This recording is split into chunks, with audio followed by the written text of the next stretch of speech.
Bom, na primeira questão a gente tem aqui essa estrutura, né, do enunciado, uma carga distribuída W de x, e a gente precisa responder na letra A, né, a deflexão máxima, né, com esses dados. Então primeiro a gente faz uma integração sucessiva, né, a partir dessa equação de Wx, né, da carga distribuída que existe na estrutura, né, e aí sim a gente vai tirar algumas informações a partir dessas integrações. Então aqui a gente tem nossa resposta, né, essas integrações, né, e depois disso, né, a gente iguala as constantes de integrações iguais a zero, né, igual a zero, e beleza.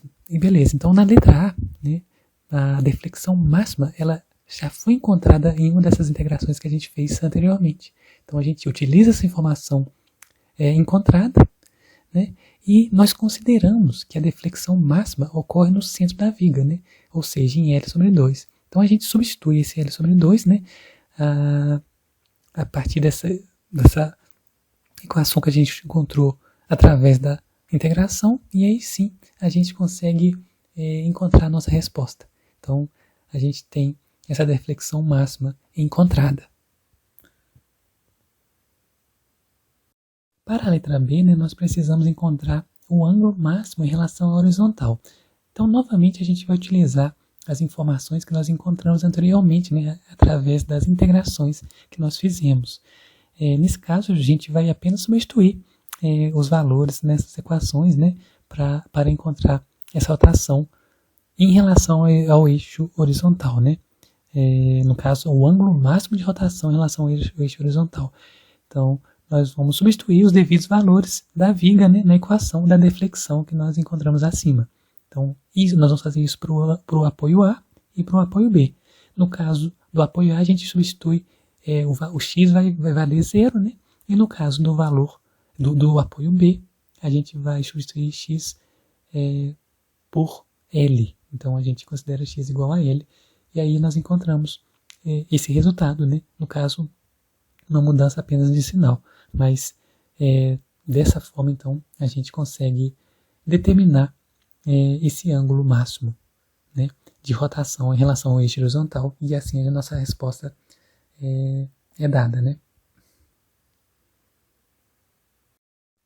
Na questão 2, nós precisamos determinar a razão P sobre Q para que na letra A, né, o ângulo em C seja 0 e na letra B a deflexão em B seja nula. Então, primeiro, a gente determina o momento fletor, né, e as derivadas parciais para os segmentos BC, né, separando assim a estrutura, né? Então a gente observa apenas BC, faz esse cálculo. Em segundo lugar, a gente determina o momento fletor e as derivadas parciais para o segmento AB, né, a parte da esquerda aqui da estrutura. Isso é comum, né? A gente precisa disso para responder as letras A e B. Então, pensando primeiramente na letra A, a gente partiu, né? A gente usou a estratégia de, primeiro, né, a gente calcular essa deflexão em C. Então, para isso a gente monta essa integral, né?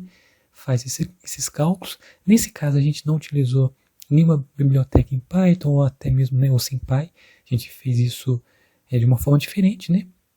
Então, a gente calcula essa deflexão em C. Depois disso, a gente deriva, né, a deflexão para encontrar o ângulo em C. E por fim, né, a gente, procurando encontrar a razão P sobre Q em C, a gente iguala o θ de C a 0. E aí sim, a gente vai conseguir isolar, vai conseguir trabalhar, né, com P e Q para encontrar essa razão. Então, na alternativa A, a gente encontra essa resposta, né, de 1/4, ou 0,25, né? Então, a gente tem essa resposta, né, dessa razão P sobre Q para que o ângulo em C seja 0. Bom, em relação à letra B da segunda questão, né, nós temos que encontrar a razão P sobre Q para que a deflexão em B seja nula. Então, novamente, a gente vai calcular a deflexão em B. Para isso, a gente calcula essa integral, né, indo de 0 a L, e beleza, a gente encontra esse resultado, como é mostrado, né? E depois disso, né, para encontrar essa razão P sobre Q, a gente iguala essa deflexão encontrada em B, né, a zero, iguala ela a zero, e aí sim a gente consegue manipular o resultado, né, para que a gente possa apresentar esse resultado, né, essa razão P sobre Q, que no nosso caso aqui é igual a 2. Bom, em relação à questão 3, a gente tem aqui que determinar, né, o deslocamento no meio do vão. Então, para isso a gente tem aqui duas propostas de resposta, né? Na primeira a gente utiliza o SymPy. Então a gente faz a importação do pacote, né? Inicializa os parâmetros e fazemos uma separação das equações de momento fletor real, né, por trechos, porque a gente observa na figura, né, da estrutura que a gente tem, né, dois trechos diferentes aqui, de A a C e de C a B, sendo que a carga distribuída está sendo aplicada nesse trecho de A a C. E a gente tem uma rigidez da estrutura diferente, né, nesse trecho. Então a gente separa essas equações, né, faz isso para o momento fletor real, na linha 10, a mesma coisa para o momento fletor virtual, separando por trechos também, na linha 15, e depois a gente integra cada trecho, né, utilizando o SymPy, a função integrate, né, do SymPy, nas linhas 21 e 22. E aí sim, a gente obtém o nosso resultado através da soma dessas duas integrações, né? Então a gente obtém aí esse valor para o que determina o deslocamento no meio do vão, né? Então tá aí, né? E após isso a gente também propõe aqui no nosso trabalho uma outra forma de solucionar esse problema. Então a gente mostra aqui também, sem a utilização do SymPy, uma forma de resolver o problema, né? Com a mesma ideia de separar a figura em trechos, né? E fazendo derivações das equações, né? E substituições, enfim, fazendo uma manipulação, né, em cima desses resultados que a gente vai obtendo. Então a gente consegue encontrar o mesmo valor, né, para esse deslocamento no meio do vão. Bom, para a letra A da questão 4, a gente precisa determinar uma expressão para o deslocamento vertical no ponto de aplicação da carga W, que é mostrado na figura. Então, para isso a gente usa o SymPy novamente, né? Então a gente define que o momento fletor real por trechos, né? Porque a estrutura nossa tem essa característica, então a gente separa de A a B, de B até o ponto de aplicação da carga, né? E desse ponto de aplicação da carga até o ponto C, e por fim do ponto C até o ponto D. Então a gente consegue essas informações, né? Sempre levando em conta que essa aplicação da carga ela não está no meio da viga, né? Então a gente tem que tratar de uma forma diferente, por isso a gente tem um cuidado maior nos trechos de B até a carga e da carga até o ponto C.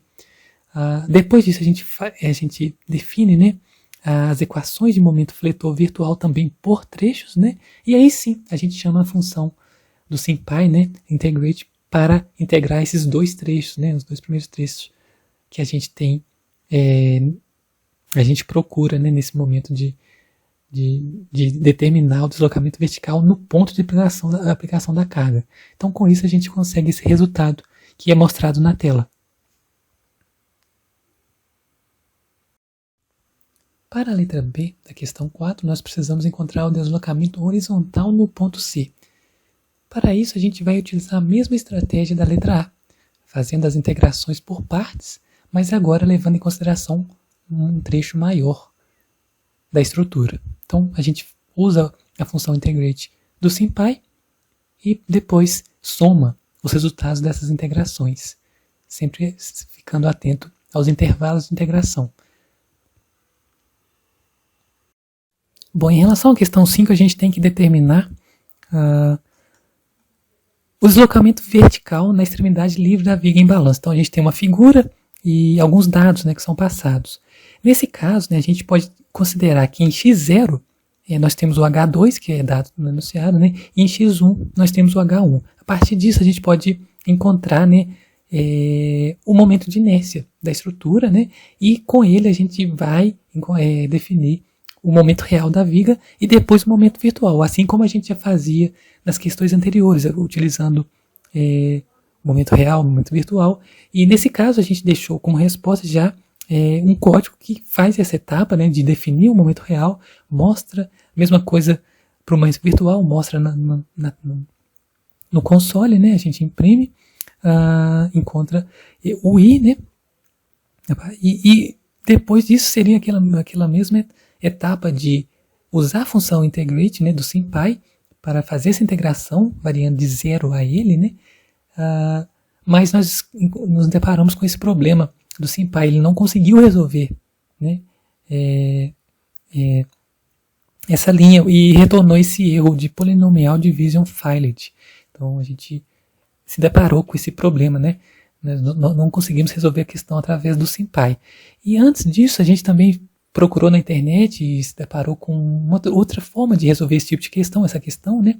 A gente viu a utilização da fórmula dos trapézios, a fórmula de Simpson, né? E a gente deixou também um pouco abaixo, né? No Colab mesmo, o que a gente fez para tentar resolver através dessa estratégia. Nós não conseguimos chegar numa resposta, né, para essa questão, mas como uma forma de mostrar que a gente também procurou esse caminho para resolver o problema, né, a gente deixou salvo no Colab essas informações. Mas, de modo geral, a questão 4 a gente encontrou realmente esses problemas para prosseguir, né. E antes de finalizar, só um lembrete, né, para que os códigos desse Colab funcionem normalmente, a gente indica que todo o Colab seja executado, né, completamente, porque em algumas células ocorre a importação de um pacote do SymPy. Então, se essa célula não for executada, então isso pode gerar alguns erros em outras células. Então, o indicado é que a execução ocorra em todo o Colab, né? Então, através do comando executar tudo.